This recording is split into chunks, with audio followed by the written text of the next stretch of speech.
Bonjour à tous et bienvenue dans ce Swiss Bliss. Nous sommes aujourd'hui le 27 octobre 2024. On approche de la fin de ce mois d'octobre, de la fin de cette période pourrie. Généralement, je dis bien généralement parce que là c'est pas vraiment le cas cette année, donc de septembre-octobre. On va attaquer novembre, on va avoir droit aux élections américaines, ça va être passionnant, ça va être génial, il va se passer plein de choses encore. Mais là, il s'est déjà passé pas mal de choses la semaine dernière, j'étais absent, donc beaucoup de choses à dire cette semaine. Un peu moins suisse que d'habitude, plus de choses internationales on va dire, parce qu'il s'est passé énormément de choses aux États-Unis, en Europe. On en parle tout de suite, on fait le point avec ce Swiss Bliss, ce dernier Swiss Bliss d'octobre 2025.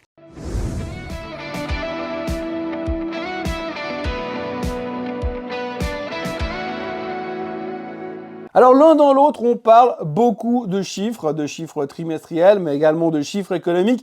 C'était pas la folie furieuse la semaine dernière, mais en tout cas au niveau des chiffres trimestriels, on a eu beaucoup de choses. Si on regarde les performances sur la semaine, c'est pas fantastique, il s'est pas passé des milliards de choses. On verra sur les graphiques que c'est un petit peu tendancieux et on se pose quand même pas mal de questions. On voit de plus en plus d'interrogations qui arrivent dans le marché. On ne sait pas combien de temps ça va durer, mais pour l'instant, on continue à avancer plutôt de manière positive, mais on sent que c'est plus aussi simple qu'avant. Et puis, on s'est beaucoup interrogé sur les performances des rendements, finalement, puisqu'on a vu que le rendement du 10 ans américain continue de monter de façon toujours assez impressionnante. Il reste relativement élevé. Alors, on se pose aussi beaucoup de questions sur la suite des événements au niveau de la baisse des taux à venir. On sait qu'il va y avoir un meeting de la Fed au mois de novembre, le 7 novembre. Il devrait annoncer une nouvelle baisse des taux, mais on s'interroge quand même s'ils vont le faire ou s'ils vont peut-être simplement faire une pause pour voir comment l'économie se comporte ces prochains temps. En attendant, les marchés sont quasiment au plus haut de tous les temps. On va faire un petit peu le point sur tout ça et aussi sur les chiffres trimestriels qui sont sortis cette semaine. Alors tout d'abord aux États-Unis, eh bien la semaine a commencé à s'intensifier. Alors on va pas parler de tout le monde parce qu'il y aurait trop à dire, mais on peut déjà retenir qu'il y a à boire et à manger. Puis ce qui est assez impressionnant dans la publication des chiffres du trimestre, c'est que quand c'est bon, c'est très bon, et quand c'est mauvais, c'est très mauvais. Et on voit que les sanctions sont assez terribles. Alors on retiendra surtout cette semaine, et surtout aux États-Unis, l'excellente performance de Tesla qui a cartonné, qui a surpris tout le monde. Pas tant par les chiffres en eux-mêmes, mais surtout par les perspectives. Clairement, selon ce qui a été déclaré par la société, ils sont en train de pulvériser les Chinois aux États-Unis. Affaire à suivre parce qu'il est vrai qu'une grande partie du rebond a été dessinée par ces prévisions absolument spectaculaires de la part de Tesla, même s'il y a encore 2-3 zones d'ombre pour les plus pessimistes sur le titre. En tous les cas, l'enthousiasme était de retour sur Tesla, puisqu'on a même vu carrément des grosses boîtes américaines type Bank of America qui ont déclaré le retour de la magie Tesla. Donc du coup, on verra ce que ça va nous donner ces prochains temps. On espère qu'ils ont raison parce qu'on rappelle quand même, pour des gens comme Madame Katie Wood qui pensent toujours qu'on a un target à je sais plus combien de milliers de dollars sur Tesla ces prochaines années. Donc il va falloir commencer à y aller. En tous les cas, peut-être que c'est le début de quelque chose. C'est en tous les cas ce que ça donnait comme sentiment cette semaine. Il y a aussi Coca-Cola qui a publié des chiffres meilleurs que les attentes, avec des perspectives meilleures que les attentes. Ça n'a pas suffi. Tout le monde a vendu le titre. Ça fait partie de ces titres qui avaient très bien performé. Donc il y a eu quelques prises de profit aussi. Et puis même si ça n'a rien à voir avec les résultats, on parlera quand même de McDonald's. Donc McDonald's qui a des gros problèmes avec ces bactéries E. coli qui ont infecté beaucoup de gens aux États-Unis, enfin beaucoup trop de gens on va dire. De toute façon sur la masse c'est pas monstrueux, mais il y a quand même eu un décès et donc les infections continuent malgré qu'ils ont stoppé la production de certains oignons qui semble-t-il étaient responsables de ça. Affaire à suivre au niveau de McDo, bien sûr. Alors aujourd'hui, c'est la panique. Le titre s'est fait démonter. Il faudra juste se souvenir d'une chose. Rappelez-vous, en 2015, sauf erreur, Chipotle a eu exactement la même typologie que McDonald's à propos de cette bactérie E. coli. Et là aussi, énormément de gens qui avaient été malades, des gens hospitalisés.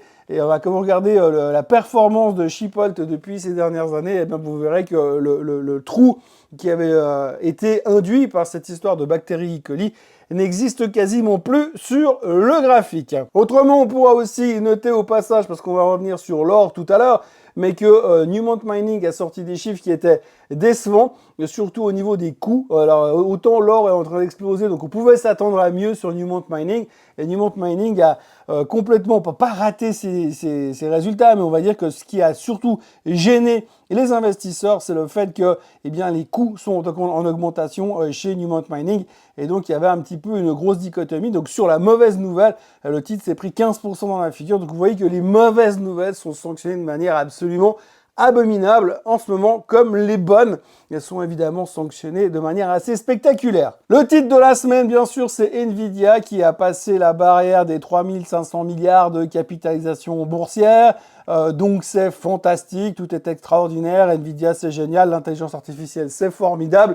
Ce qu'il faut essayer de mettre aussi en parallèle aujourd'hui, c'est que on est au plus haut de tous les temps, mais on sent quand même qu'en fin de semaine, c'est toujours difficile d'aller chercher plus haut sur Nvidia, même si tout le monde est en train de parler de consolidation à haute altitude avant un nouveau move en direction des 170 ou 180 $ en fonction des analyses que vous pouvez suivre. Ce qu'il faut surtout retenir pour l'instant, c'est que la capitalisation boursière de Nvidia représente la totalité de la capitalisation boursière de 5 des plus grands pays du G7. Nvidia vaut également 4 fois la bourse italienne en termes de capitalisation. Ça représente 50% de la capitalisation boursière du marché japonais. Et si Nvidia était un indice à elle toute seule, ça représenterait un des plus gros indices du monde. Et aujourd'hui, Nvidia représente 7,2% de la totalité du S&P 500. On peut se dire que c'est des chiffres de malade, surtout encore une fois que quand on compare les chiffres bruts, les chiffres actuels et pas les perspectives d'avenir, c'est en comparaison, puisqu'elle vaut plus ou moins la valeur d'Apple, on n'est pas du tout sur le même jeu. Néanmoins, on a de telles attentes pour les années à venir, pourvu que ça fonctionne. Petit point sur la macro américaine. La semaine dernière, on a publié comme tous les jeudis les jobless claims. Alors sur la semaine, bonne nouvelle, les jobless claims étaient en baisse de 15 000 en dessous des attentes, donc c'est une bonne nouvelle. Les jobless claims sont en train de baisser. Par contre, si vous regardez les continuing claims, parce qu'on regarde toujours les jobless claims qui sont des chiffres semaine après semaine, donc hebdomadaires, mais si vous regardez le continuing claims, la régularité des gens qui continuent à demander des indemnités chômage, on est en nette augmentation. La semaine dernière, les continuing claims, dont on ne parle que très peu en ce moment, parce que c'est pas forcément les meilleures nouvelles qu'on puisse trouver, donc on en parle très peu. Et ces chiffres-là montrent quand même que ça continue de monter. La semaine dernière, il y en avait 28 000 de plus et on arrive à 1,9 million de personnes qui demandent des indemnités chômage aux États-Unis. Alors vous me direz, comme ça ne veut pas dire grand-chose, ils sont quand même 350 millions aux États-Unis et des poussières, mais si vous regardez simplement sur les chiffres du passé, aujourd'hui on est de retour au même niveau, au niveau des jobless claims, en 2021, il y a 3 ans également en arrière, et on est au-dessus de ce qu'on était en 2018 et en 2019. Et comme vous voyez sur le graphique qui s'affiche devant vous, pour l'instant, on n'arrête pas de monter et ça devient un tout petit peu inquiétant parce qu'on est en train de casser gentiment des niveaux qu'on n'avait plus vus depuis bien longtemps. Alors évidemment, il ne faut pas comparer avec ce qui s'est passé en 2020, mais on commence à remonter quand même à des niveaux un tout petit peu stressants, même si pour l'instant, on préfère quand même observer et les chiffres de l'emploi hebdomadaire qui, eux, vont dans la bonne direction. Mais attention, il y a eu les hurricanes ces derniers temps. Les gens n'ont pas fait comme ils voulaient pour aller demander leurs indemnités chômage parce qu'il faut se déplacer. Donc je vous laisse imaginer les éventuelles conséquences que cela peut donner sur des chiffres sur des très très courtes périodes. Autre graphique qui apparaît devant vos yeux à l'instant, c'est les revolving debt sur les cartes de crédit. Donc c'était les revolving debt, en gros, ça veut dire à la fin du mois, quand vous ne pouvez pas payer ce qu'on vous devez, vous le repoussez d'un mois, on vous accorde encore un délai. Ces délais sont en train d'exploser et on est en train d'atteindre des niveaux à nouveau extrêmement inquiétants. Et on se rend compte tout simplement en observant ce graphique que le consommateur aujourd'hui est en train de combattre l'inflation en s'endettant. Oui, parce qu'on oublie un peu trop souvent que sur ces 3 dernières années, les prix sur la nourriture en général et les prix à la consommation ont augmenté de plus de 20%. Et ça, il faut bien trouver un moyen quelque part de les financer. Et c'est ce qui est en train de se passer sur les cartes de crédit. Et donc, le nombre d'endettements augmente, mais en plus, les gens arrivent à une situation où ils ne peuvent plus payer cet endettement. Et c'est ça qui devient extrêmement inquiétant. même si pour l'instant, le marché ne le voit pas. Cette semaine, on a également beaucoup parlé du déficit américain qui est en train de se creuser, hein, c'est une catastrophe, on n'a jamais été aussi mal barré sur le déficit américain que depuis ces dernières années, donc ça empire sans arrêt. Et puis à côté de ça, eh bien, on peut toujours revenir sur le graphique de la dette qui s'affiche devant vos yeux. Donc la dette totale des États-Unis aujourd'hui a augmenté de 473 milliards de dollars au cours des 3 dernières semaines. Et aujourd'hui, on atteint un chiffre record de 35 800 milliards de dollars de dette. En gros, ça veut dire que les États-Unis sont endettés à hauteur de 1 450 dollars pour chaque Américain au cours des 3 dernières semaines. Ça signifie également que les Américains aujourd'hui détiennent désormais une dette record de 103 700 dollars pour chaque Américain. Donc chaque Américain a sur ses épaules en gros le coût d'une dette de 103 700 dollars, qu'il travaille ou qu'il ne travaille pas.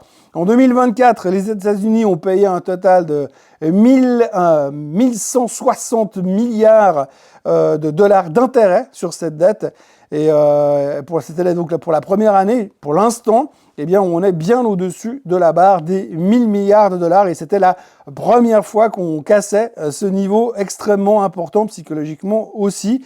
Et puis rien qu'en intérêt, eh bien, les États-Unis, jusqu'à maintenant, en 2024, ont payé 3 360 dollars pour chaque Américain au cours de l'année fiscale. Donc vous voyez qu'ils se sont endettés de 1 450 dollars pour chaque Américain durant les 3 dernières semaines, et sur cette année, rien qu'en intérêt, eh bien, ils ont payé quasiment le double pour chaque Américain. Donc la grande question qu'on peut se poser là tout de suite maintenant, c'est quoi le plan à long terme? Eh bien, le nouveau président ou la nouvelle présidente qui sera élue le 5 novembre, eh bien, il aura bien du travail pour essayer de résoudre cette équation qui paraît juste impossible à résoudre. Au niveau des ratings sur les dettes, puisque l'on parle de ça, eh bien, on notera que la Suisse a reçu une confirmation de AAA avec perspective stable de la part de Fitch. Donc ça, c'est une des meilleures notes que l'on puisse trouver sur le marché aujourd'hui. Et de l'autre côté, vous avez Moody's qui a confirmé la note médiocre de la France, mais qui se montre extrêmement sévère dans le jugement et qui estime que pour l'instant, ils sont extrêmement déçus par les évolutions sur la dette française, sur le déficit français. Et quand vous lisez le texte, la publication du texte de Moody's, eh bien, ça laisse clairement penser que si dans le trimestre qui vient, il n'y a pas un miracle qui se produit, et franchement, je ne vois pas comment, eh bien, Moody's devrait baisser encore une fois la note de la France, qui va certainement vachement bien l'apprécier, et ça va encore aider à augmenter la stabilité politique dans le pays à l'heure actuelle. Et puis la petite question de la semaine, est-ce que vous savez sur les 150 dernières années combien de fois le marché américain était en hausse de 25% et l'or était en hausse de 25%? Réponse, aucune. Ça ne s'est jamais produit. Visiblement, on n'était pas loin que ça se produise ou à quelques pourcentages près durant les années 30, mais de toute façon, à cette époque-là, c'était difficile de comparer. Mais en tout cas, aujourd'hui, dans l'ère moderne, eh bien, jamais on a eu l'or en hausse de 25% et le S&P 500 en hausse de 25%. Eh bien, aujourd'hui, on y est. Alors, je ne sais pas si ça veut dire qu'il faut se méfier de quelque chose, mais en tous les cas, eh bien, ça n'était jamais arrivé. Et c'est vrai que c'est pas forcément très logique, puisqu'on dit en général que quand on a l'appétit au risque, de l'autre côté, on achète moins d'or, et quand on a peur, on achète de l'or. C'est vrai qu'aujourd'hui, le marché est dans une phase où finalement, tous les lieux communs, tous les grands concepts que l'on connaît au niveau de l'investissement ces 30 dernières années sont en train d'être remis en question, parce que quand vous regardez le comportement global des marchés, que ce soit au niveau des métaux précieux, des matières premières, des indices boursiers, du Bitcoin, encore le Bitcoin c'est un peu trop jaune, de l'obligataire, eh bien il y a des choses qui sont incompréhensibles dans la logique par rapport à ce qu'on connaît de l'économie. Donc encore une fois, pour l'instant, quand on dit l'économie, elle reflète la bourse ou la bourse, elle reflète l'économie, pour l'instant, c'est pas du tout le cas. Ça va dans tous les sens, enfin, un seul sens, ça monte. Sur les performances de la semaine, alors vous voyez rebond sur le pétrole qui est avec une hausse de 3,87%. Ça, c'est inévitablement les tensions au Moyen-Orient, les attaques de l'Israël sur l'Iran. On connaît l'histoire, on va pas chercher plus loin. L'or qui est en hausse de 0,9%. Le Nasdaq qui reprend 0,16%. Le SOX qui péniblement est en terrain positif, et puis tout le reste, alors, c'est en baisse. Il y a beaucoup de commentaires positifs sur l'argent, mais il n'arrive pas à casser des niveaux importants. Pour l'instant, le S&P 500 est en baisse de 1% sur la semaine, le DAX est en baisse de 1% sur la semaine, le SMI est en baisse de 1,16%, le CAC 40 recule de 1,52% sur la semaine, et le Dow Jones de 2,68%.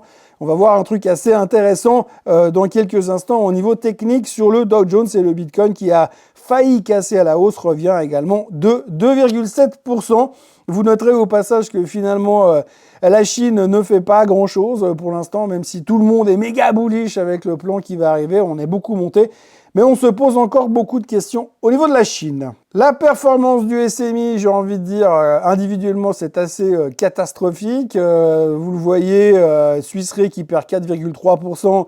Alors, pas à cause de Swiss Re, mais simplement parce que son concurrent Münchner a publié des chiffres qui n'étaient pas extraordinaires la semaine dernière en Allemagne. Alors que aussi, depuis quelque temps, les gens s'étaient jetés sur les réassurances en se disant « Oui, mais ils vont augmenter les primes par rapport aux dégâts qu'il y a eu cette année, donc ça va compenser. » Donc, on a eu cet effet aspirateur à la hausse qui est revenu derrière et ça nous coûte 4,3% sur Swiss Re cette semaine. Roche qui prend 2,9% sur la semaine grâce à ses résultats légèrement meilleurs. Geberit qui recule de 2,8%. Kuehne+Nagel qui perd 2,18% après des allers-retours dans tous les sens après la publication de ses résultats. Sonova qui restructure, qui licencie un petit peu mais qui perd quand même 3,4%. Bref, une sale semaine sur le SMI, on perd 1,16%, mais on voit et on va le voir sur les charts que, eh bien, c'était pas simple, même si l'un dans l'autre, quand on regarde les commentaires de fin de semaine sur les places de bourse mondiale, eh bien, on est plutôt confortable, même si peut-être il faut se poser des questions sur les événements à suivre. Les graphiques de la semaine. Alors voici tout d'abord le Dow Jones. Alors le Dow Jones, j'aimerais prendre un tout petit peu de temps sur le Dow Jones. Alors on voit que ces derniers temps, vous voyez cette droite que j'avais créée, cette tendance que j'avais dessinée ici, eh bien cette tendance a été cassée. Tout d'abord, ça c'est la première chose qu'il faut noter, c'est qu'on a eu cette cassure la semaine dernière, que la plupart de cette hausse qui a commencé, on va dire, à la fin de l'été, était principalement due au fait que tout le monde se jetait, donc ça avait commencé là, tout le monde se jetait sur le Dow Jones parce qu'à l'intérieur, vous aviez des boîtes qui étaient relativement défensives et on cherchait des valeurs défensives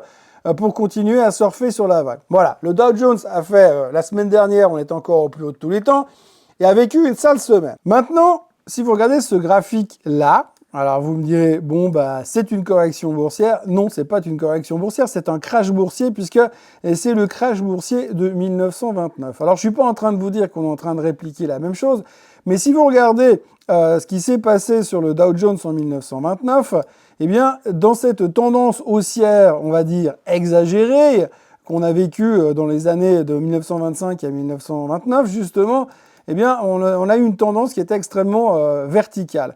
Et en fait, cette tendance est historiquement utilisée en se basant sur un point, une tendance de hausse sur un chart logarithmique que je ne peux pas vous montrer ici. Eh bien, aujourd'hui, on se rend compte que cette tendance haussière sur 125 ans, qui passe plus ou moins par là, c'est difficile de vous le montrer sur le graphique, mais grosso modo, cette tendance haussière passe par là, eh bien, très rarement dans l'histoire, les indices parviennent à être au-dessus de cette tendance sur 125 ans, plus de 2 mois. Et si vous regardez ce qui s'est passé en 1929, vous voyez que pendant 2 mois, eh bien, le Dow Jones est resté en dessus de cette tendance pendant 2 mois. Alors, la tendance là, grosso modo, c'est un trait que je tire qui n'est pas exact, bien sûr, mais durant cette période de 1929, on a eu 2 mois où le Dow Jones s'est traité au-dessus de cette tendance de 125 ans. Et donc, si aujourd'hui, on se reprojette en 2025, eh bien, vous voyez que si on devait répliquer cette tendance, alors elle passerait grosso modo par là. Donc, en gros, on est au-dessus de cette tendance de 125 ans pour la première fois pendant 2 mois. Et en fait, à la fin de ce mois d'octobre, on aura fait nos 2 mois au-dessus de cette tendance de 125 ans sur le Dow Jones. Après, on peut en tirer les conséquences qu'on veut, mais en tous les cas, ce qu'il faut retenir, c'est qu'à l'époque, on vivait aussi une période complètement étendue, enfin extended, on va dire, sur le Dow Jones, à la hausse, qui a été corrigée de manière assez violente, comme on le sait. Alors, loin de moi l'idée de vous dire « Ouh, attention, alerte au crash, on va se péter la figure », mais ça fait partie des choses qu'on doit se souvenir et noter surtout dans cet environnement. Notons également que l'inversion de la courbe des taux, qui détermine normalement le début d'une récession, est une des plus longues de l'histoire, celle dans laquelle nous sommes aujourd'hui. En 1929, on avait eu aussi cette situation d'inversement de la courbe des taux.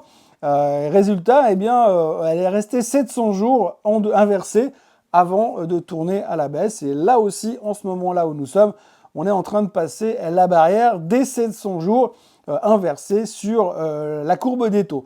Donc on vous l'a dit aussi, et je le disais en début d'émission, aujourd'hui on vit une période assez particulière au niveau des marchés puisque tout a l'air complètement extended. Et quand on regarde le graphique du 10 ans, et lorsqu'on regarde la courbe du 10 ans américain, eh bien vous voyez que depuis la baisse des taux, on est quand même remonté de manière assez conséquente et qu'on se retrouve à des niveaux qu'on ne pensait pas voir le jour où Powell a baissé les taux de 50 basis points. Rapidement, le S&P 500, vous voyez qu'il se traîne toujours au plus haut de tous les temps ou pas loin. On revient sur ce triangle qu'on avait cassé. Alors, est-ce qu'on va nous faire un retest sur les niveaux des 5790 avant de rebondir, entraîné par les publications des résultats de la semaine prochaine, puisque vous savez, la semaine prochaine, il y aura du monde, mais surtout, il y aura du monde très très lourd. Donc là, ce sera un test important pour le S&P 500. Le Nasdaq, pareil, qui n'arrive toujours pas à aller chercher ses plus hauts de tous les temps. Moi, ce qui m'a un tout petit peu inquiété en fin de semaine, c'est le relativement bon comportement du marché. Mais ce reversal en fin de séance, on voit qu'en fin de semaine, personne n'a envie de rester comme ça investi sur le S&P 500. Donc, on a des corrections et des reventes en fin de semaine qui font un tout petit peu peur. Moi, je ne suis pas fan de ce genre de candlestick en fin de semaine sur les indices. Le SOX, pareil, même type de reversal en fin de semaine. On termine en hausse, mais quand même, vous voyez que c'est difficile pour le semi-conductor index de retrouver une certaine dynamique. Et encore une fois, attention à ce genre de reversal. Voilà, assez parlé des États-Unis, reparlons de la Suisse. La Suisse aujourd'hui, la thématique du SMI, c'est qu'est-ce que je fais entre 12 100 et 12 300 Pour l'instant, on oscille vraiment entre les deux. Début de semaine sur au-dessus des 12 300, on finit la semaine à peine en dessous des 12 200. Donc vous voyez que le range se resserre. Comme vous le voyez, le range se resserre encore sur le SMI. Visiblement, c'est de plus en plus difficile d'aller chercher les bas de la tendance autour des 12 000.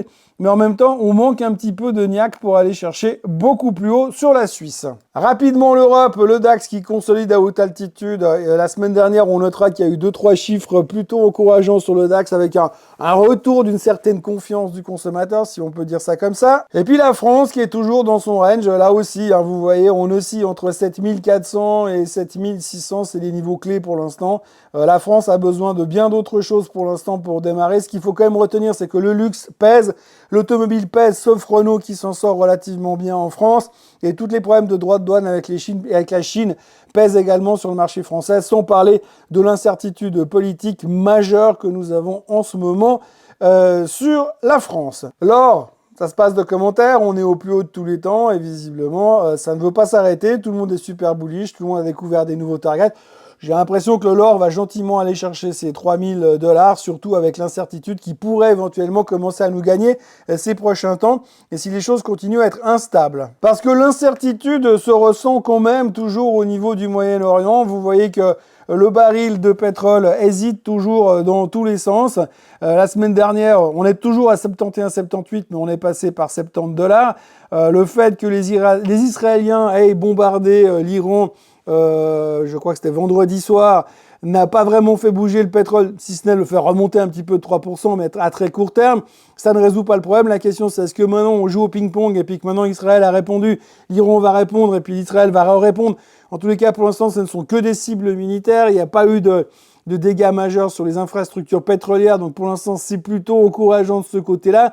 Mais on voit toujours énormément d'incertitudes. Il y a aussi un autre point d'incertitude, et pas forcément au niveau du pétrole, mais au niveau des militaires, puisque vous avez vu que les soldats nord-coréens vont commencer à lutter avec les Russes contre les Ukrainiens.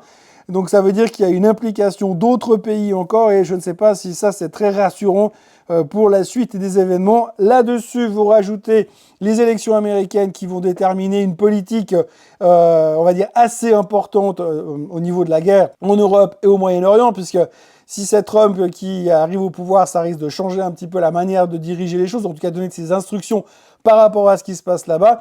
En revanche, si c'est Kamala Harris qui est réélue, eh bien, on risque de continuer un peu sur la même direction. Donc, pour l'instant, beaucoup d'incertitudes. Et j'ai envie de dire que pour l'instant, le baril représente un petit peu ça. Il y a un truc qui est assez intéressant au niveau du baril quand même.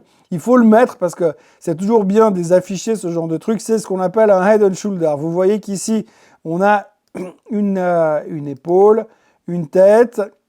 Hop, on revient sur ce qu'on appelle la ligne de cou. Et on est en train de développer une deuxième épaule en direction des 73 $ et des poussières. Ce qui veut dire que si on avait vraiment un head and shoulder, eh bien, si on va chercher les 73 $ sur le pétrole et qu'on revient en dessous, casser les 68, ensuite, on va pouvoir se répliquer un mouvement assez spectaculaire depuis les tops du baril jusqu'à la ligne de cou. Et là, derrière, le déclenchement à la cassure avec un objectif qui revient de nouveau autour des 56-58 $. Ce qui correspond également à la cassure de ce triangle qu'on avait ici à l'époque. Ça fait beaucoup de chiffres, là, beaucoup de trucs là. Mais vous voyez, on avait un triangle ici aussi et on avait dessiné cette amplitude-là. Et donc ça correspondrait en plus head and shoulder plus le triangle qui casse. Voilà, ça me laisserait une belle correction sur le baril. Mais pour quelles seraient les justifications, c'est une autre histoire qu'on aura peut-être l'occasion de compter bientôt. Pour les vedettes de la semaine en Suisse, on va passer dessus relativement rapidement parce que là je suis en train de causer, ça prend du temps. On notera que Sandoz a été upgradé par JP Morgan qui est extrêmement positif sur l'avenir, qui pense que la croissance est plus rapide que prévu et que finalement l'objectif qu'ils avaient fixé sur les marges devrait être atteint relativement rapidement. Donc extrêmement bullish sur Sandoz. Vous voyez d'ailleurs que le titre l'or rend bien. On a vu l'upgrade en début de semaine et puis après une petite reprise de profit. Mais derrière, on finit quand même quasiment au plus haut. 38,50 niveau à casser sur le chart de Sandoz qui correspondrait à ses plus ou moins plus haut historique. En cas de cassure, il pourrait y avoir un petit mouvement de 4 ou 5 francs suisses à la hausse sur Sandoz. Arista, le boulanger industriel, a plus ou moins fait état de recettes en hausse pour le trimestre, mais pas autant que ce que le marché aurait aimé. La direction est plutôt positive pour l'avenir et ils pensent qu'ils sont tout à fait capables d'atteindre les objectifs qui s'étaient fixés cette année. Le marché ne le voit pas forcément comme ça. Vous voyez que sur l'annonce, le titre s'est fait déglinguer et il termine en fin de semaine au fond du bac, malgré les commentaires, on va dire, positifs de la direction. Mais encore une fois, les analystes ne sont pas enchantés et pas d'accord avec ça. Donc, ils ont fait face à quelques offres vendeurs durant toute la semaine sur le titre. Difficile de trouver des points de support. En tout cas, ce qu'on voit, c'est qu'à 1,50, ça pourrait éventuellement offrir quelque chose, mais ça reste un titre qui vaut 1,50 franc. Swiss Steel, on n'en parle jamais, mais là, on risque de plus en parler très très longtemps, puisque le titre s'est fait déglinguer cette semaine. Rien de spécial, si ce n'est beaucoup d'articles dans la presse suisse alémanique qui laissent supposer que Swiss Steel se dirige directement dans le mur,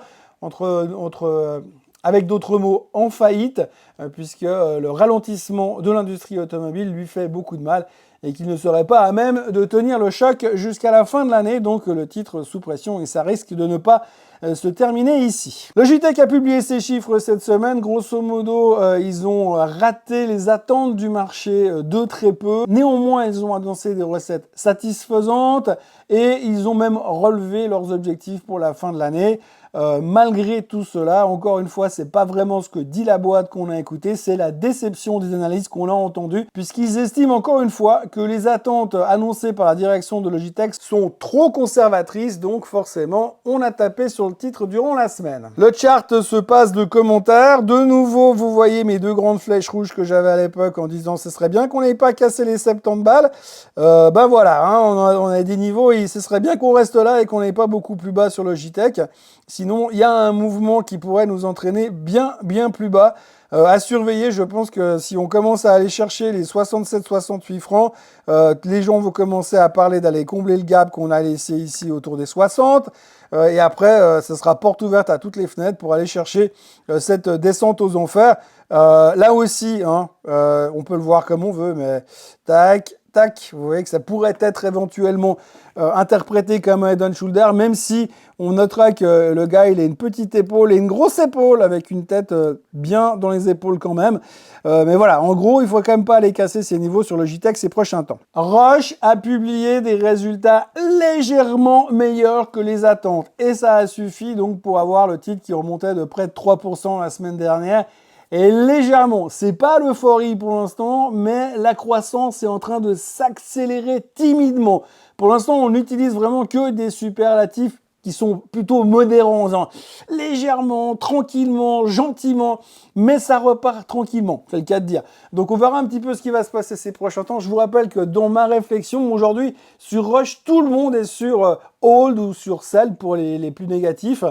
Et que si tout d'un coup on se rend compte que ça commence à frétiller quelque part, il suffit qu'il y en ait un ou deux qui commencent à changer leur fusil d'épaule et qui disent bon allez maintenant on part sur strong buy ou même sur buy, tout d'un coup il risque d'y avoir des manœuvres assez spectaculaires à la hausse sur le bon rush. Le bon rush que vous voyez, alors là pour l'instant on avait cette tendance descendante qui a été cassée, donc celle-là. On a repris ces plus hauts récents qu'on avait fait, donc le prochain objectif c'est d'aller chercher de nouveau les prix de juillet-août pour revenir au niveau des 290 francs suisses à surveiller ces prochains temps. Je vous dis, il suffirait de pas grand-chose pour que les gens se repositionnent gentiment sur le bon rush avec des commentaires un petit peu plus optimistes.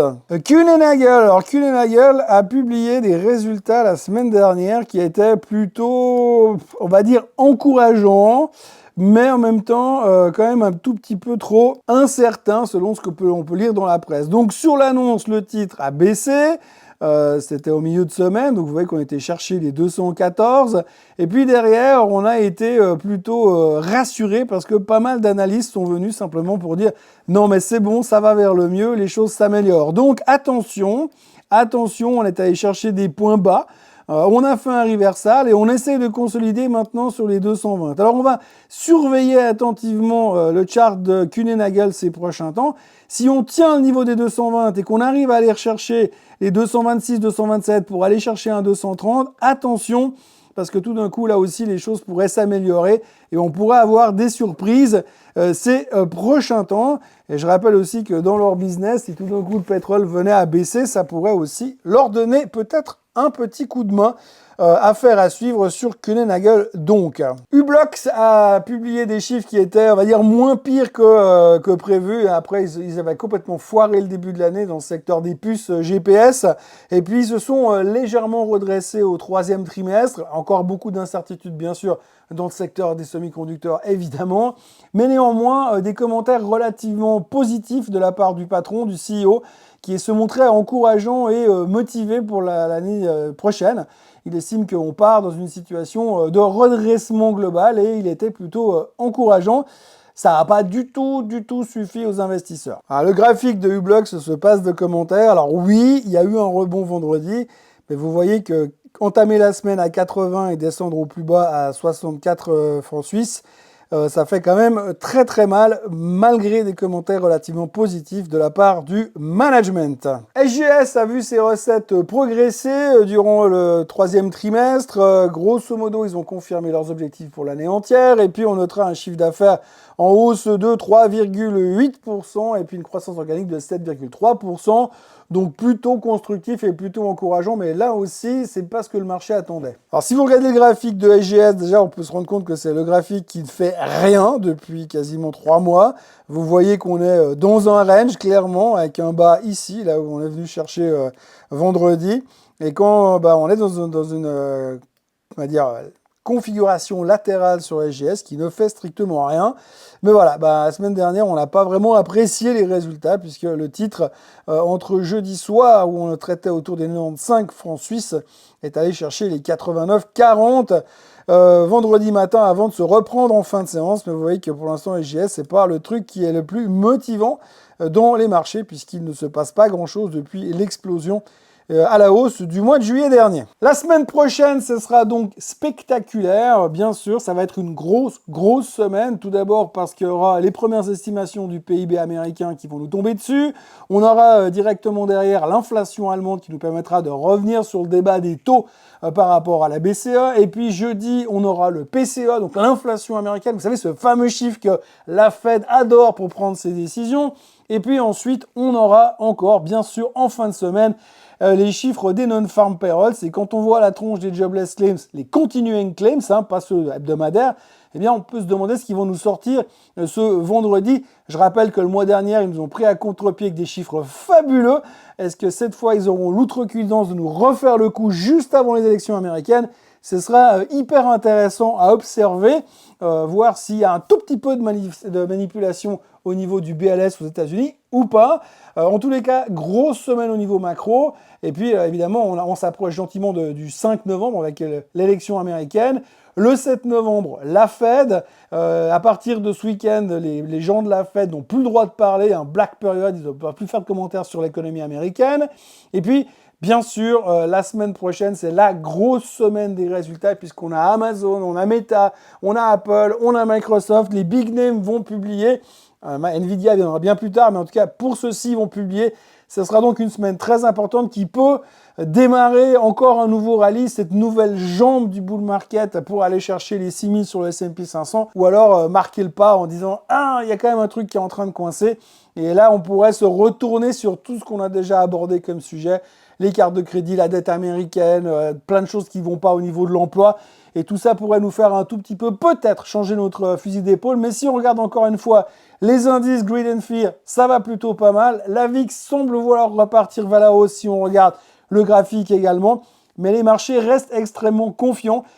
Pas très logique, on le voit, et de plus en plus d'articles apparaissent dans la presse pour dire mais comment est-ce que l'on peut justifier un comportement pareil de la part des marchés boursiers avec des chiffres macro pareils et une situation économique et géopolitique comme on l'a à l'heure actuelle? Ça paraît complètement fou, ne serait-ce que pour discuter de l'élection américaine qui arrive gentiment. Eh bien, on peut se poser énormément de questions parce que quid de Monsieur Trump ou quid de Madame Harris? Est-ce qu'il y en a un qui est mieux que l'autre? Franchement, personne est bien placé pour le dire et on est toujours dans une élection qui semble-t-il être ultra serrée et qui pourrait se dérouler à quelques voix d'écart. Et on ne sait pas si on va balancer du côté obscur ou du côté des Jedi à partir du 5 novembre. Donc, grosse surprise, grosse incertitude. Et pourtant, les marchés sont relativement strong. Est-ce que ça va continuer comme ça? Affaire à suivre, mais ça, on en reparlera dans le Morning Bull Live de demain et des jours qui viendront, parce que là, je suis plus en vacances, effectivement.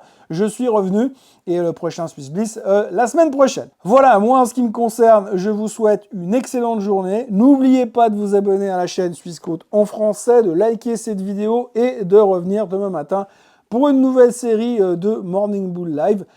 Très bon dimanche à tous, et à demain. Allez, bye bye. Ah oui, j'oublie encore, petit détail, l'heure d'hiver. On est passé à l'heure d'hiver chez nous aujourd'hui. Donc, on a gagné 1 heure ce dimanche matin. Mais par contre, faites attention parce que les Américains, eux, ils ont un décalage. Donc, pendant une semaine, on va avoir des horaires différents entre Wall Street et nous.